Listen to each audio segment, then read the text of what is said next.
스가랴서 3장 3절과 4절과 8절의 말씀입니다. 그때 여호수아는 냄새나는 더러운 옷을 입고 천사 앞에 서 있었다.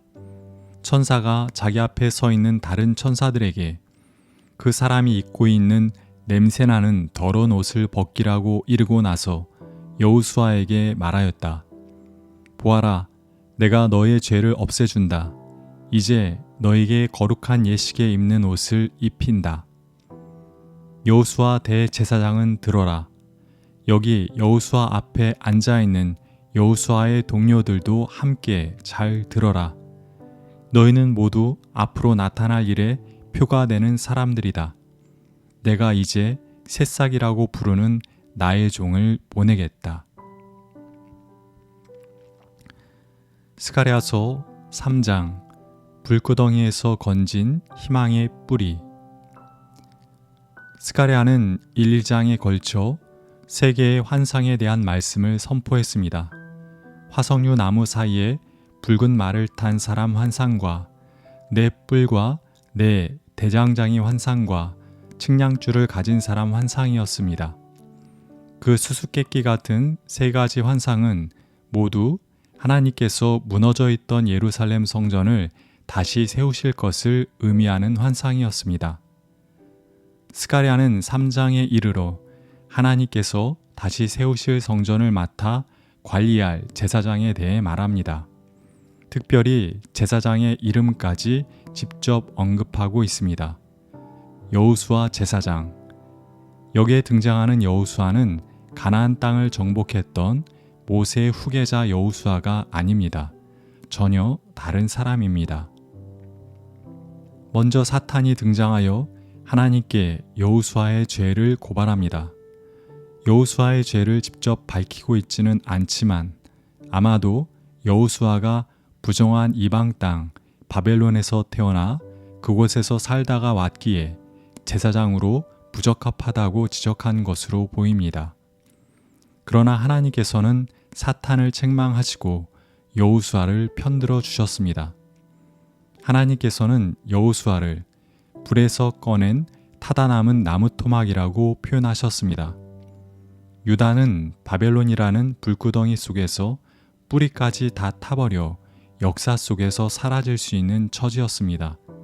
그러나 하나님께서는 그 불구덩이 속에서 작은 희망의 뿌리를 건져내셨고 그를 통해 유다를 새롭게 세우시길 소망하셨습니다.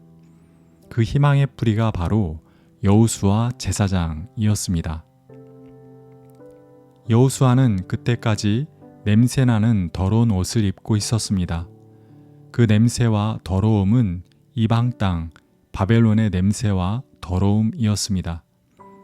하나님께서는 천사들을 시켜 여호수아의 옷을 벗기시고 거룩한 예복을 새로 입혀 주셨습니다. 그리고 그의 머리에는 깨끗한 관까지 씌워 주셨습니다. 이방 땅에서 태어나 자라 제사장의 자격이 없던 여호수아, 이방의 습속이 삶에 배어 있어 정결하지 못했던 여호수아, 하나님께서는 부족하고 허물이 많았던 여호수아를 희망의 뿌리로 삼으시고 그를 정결케 하시고 옷을 새롭게 입히시고 머리에 관을 씌워주심으로 여호수아를 온전한 제사장으로 세워주셨습니다. 하나님은 여호수아에게 말씀하십니다. 내 도를 준행하며 내 율례를 지키라. 여기서 도와 율례는 하나님의 말씀을 의미합니다. 하나님의 말씀은 율법과 예언이라고 말할 수 있겠습니다. 제사장이라고 하여 제사법만 잘 지키면 되는 것이 아닙니다. 율법의 핵심인 규례와 법도와 더불어 예언의 핵심인 정의와 공의도 잘 지켜야 하는 것입니다. 마태복음 21장의 말씀이 떠오릅니다. 성전에 들어가신 예수님께서는 성전 뜰에서 팔고 사고 하는 사람들을 다 내쫓으시고 돈을 바꿔주는 사람들의 상과 비둘기를 파는 사람들의 의자를 둘러 엎으시며 이렇게 말씀하셨습니다. 내 집은 기도하는 집이라고 불릴 것이다 하였다. 그런데 너희는 그것을 강도들의 소굴로 만들어 버렸다. 하나님께 기도하는 집도 율법과 예언의 정신을 잃어버리면 그곳은 강도의 소굴로 변할 수밖에 없습니다. 그 본문에서 특별히 눈이 가는 대목은 그 다음 구절입니다. 성전뜰로 나오신 예수님께서는 눈먼 사람들과 다리 저는 사람들을 만나셨고 그들을 고쳐주셨습니다. 예수님께서는 성전이 참다운 성전이기 위해서는 규례와 법도와 더불어 정의와 공의가 이루어져야 함을 몸소 보여주신 것입니다. 포로기 이후의 예루살렘은 한마디로 폐허더미였습니다. 70년 전에 바벨론 군에 의해 무너진 성벽과 성전은 그대로 방치되어 있었습니다. 하나님께서는 성벽을 재건하기 전에 성전을 세우게 하셨습니다.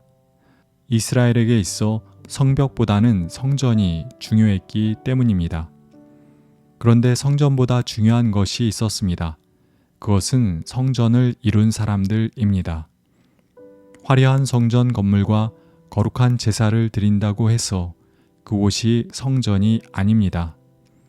하나님의 말씀을 따라 사는 사람들이 모여 있는 곳이 성전입니다.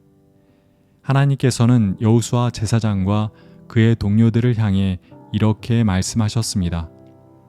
너희는 모두 앞으로 나타날 일에 표가 되는 사람들이다. 내가 이제 새싹이라고 부르는 나의 종을 보내겠다.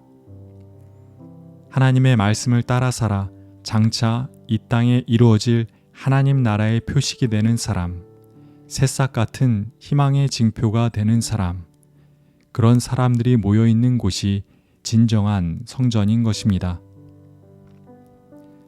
요즘 매스컴에 자주 등장하는 교회의 모습은 부끄러운 모습 일색입니다. 노골적으로 돈을 밝히고 자신의 정치적 신념을 절대화하고 그에 동의하지 않는 자들을 악마화합니다. 폭언과 폭력적 행동을 일삼고 있습니다. 사람들은 그러한 교회의 모습을 보면서 손가락질합니다. 더욱 안타까운 것은 그들이 교회 대표처럼 보여지고 있다는 사실입니다.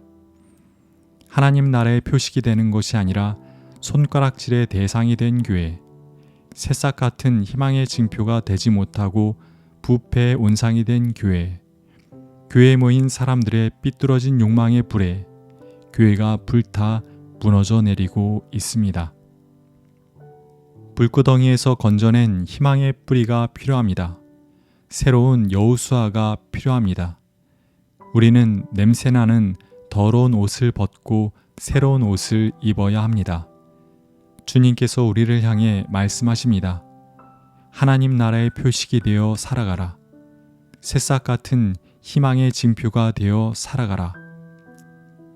하나님의 규례와 법도 정의와 공의, 생명과 평화의 말씀을 충실히 실천함으로 무너진 주님의 성전을 다시 세우는 우리가 되길 소망합니다. 하나님, 세상으로부터 손가락질 당하고 욕을 먹는 교회를 보며 내가 손가락질 당하고 욕을 먹는 듯 합니다. 부끄럽기도 하지만 아파하시는 주님의 마음이 느껴져 죄송스럽고 괴롭습니다. 곳곳이 불에 타는 교회를 보며 어찌할 줄 모르는 우리에게 주님께서는 말씀해 주셨습니다. 내가 너를 불구덩이에서 건져내 새로운 희망의 뿌리로 삼겠다. 냄새나는 더러운 옷을 벗어버리라. 그리고 새로운 옷을 입으라. 하나님 나라의 표식이 되어 살고 새싹 같은 희망의 징표가 되어 살라. 주님 말씀에 힘입어 새롭게 살아가겠습니다. 주님의 말씀을 충실히 실천함으로 무너진 성전을 다시 세우는 이가 되겠습니다. 주님, 우리와 함께해 주십시오. 아멘.